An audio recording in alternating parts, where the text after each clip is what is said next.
માયાભાઈ આહિરના દીકરા જયરાજ આહિરની ધરપકડ થઈ છે। નવનીત બાલદિયા મારામારી કેસમાં જયરાજ આહિરની ધરપકડ કરી લેવામાં આવી છે। એસઆઈટીમાં બીજી વખત હાજર થયા બાદ તેમની ધરપકડ કરી લેવામાં આવી છે। પોલીસે જયરાજ આહિરની ધરપકડ કરી છે। સમગ્ર કેસમાં જયરાજ આહિરની સંડોવણીના પૂરતા પુરાવા પ્રાપ્ત થતા એસઆઈટી દ્વારા કાર્યવાહી કરવામાં આવી અને તેમની ધરપકડ કરવામાં આવી છે।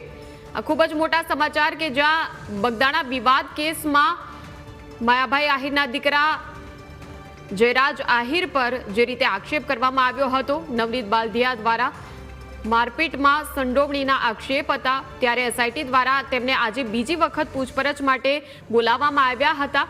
ત્યારે તેઓ હાજર પણ થયા હતા પૂછપરછ માટે અને પૂછપરછ બાદ આ મોટા સમાચાર કે જ્યાં તેમની ધરપકડ કરી લેવામાં આવી છે।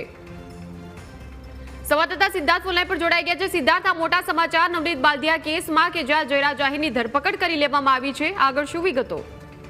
જી, ચોક્કસથી આપણે જણાવી દઉં કે જે નવનીત બાલદિયા મારવાનો કેસ હતો, જે બગદાણાના નવનીત બાલદિયા હતા, તેને રાત્રિના 21 ડિસેમ્બરની રાત્રે 29 ડિસેમ્બરની રાત્રિના મારવામાં આવ્યો હતો અને જેને લઈને વારંવાર પીડિત નવનીત બાલદિયા જયરાજ આહિર ઉપર આક્ષેપો કરી રહ્યા હતા કે આમાં ક્યાંક ને ક્યાંક સંડોવણી માયાભાઈ આહિરના દીકરા એટલે કે જયરાજ આહિરની છે।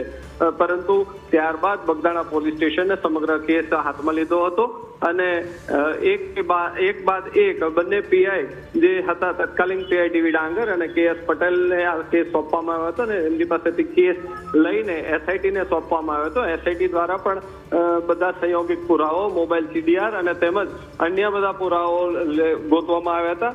21 તારીખના બુધવારે જયરાજ આહિરને સમન્સ પાઠવવામાં આવ્યું હતું, જ્યાં તેની 3.5 કલાક જેટલી સઘન પૂછપરછ એસઆઈટી દ્વારા કરવામાં આવી હતી અને ત્યારે પણ જયરાજ આહિરે બહાર નીકળીને ત્યારે એવું કહ્યું કે મને ન્યાયતંત્ર ઉપર ખૂબ વિશ્વાસ છે અને મને જો કદાચ બીજી વાર બોલાવવામાં આવશે તો હું ફરીવાર એસઆઈટી પાસે આવીશ। અને આજે બપોરે 3 કલાકે આઈજી ઓફિસે ફરીવાર જયરાજ આહિરને એસઆઈટી દ્વારા બોલાવવામાં આવ્યો હતો અને 2.5 કલાકની સઘન પૂછપરછ બાદ આઈજીએ પ્રેસ કોન્ફરન્સ યોજી અને કહ્યું હતું કે જે પુરાવાઓ છે તે સંયોગિક પુરાવો તેમજ અન્ય જે પુરાવાઓ છે તે જયરાજ આહિરની વિરુદ્ધમાં મળ્યા છે અને જયરાજ આહિરની આજે ધરપકડ કરવામાં આવી હતી। જી બિલકુલ સિદ્ધાર્થ, આભાર સમગ્ર માહિતી આપવા બદલ।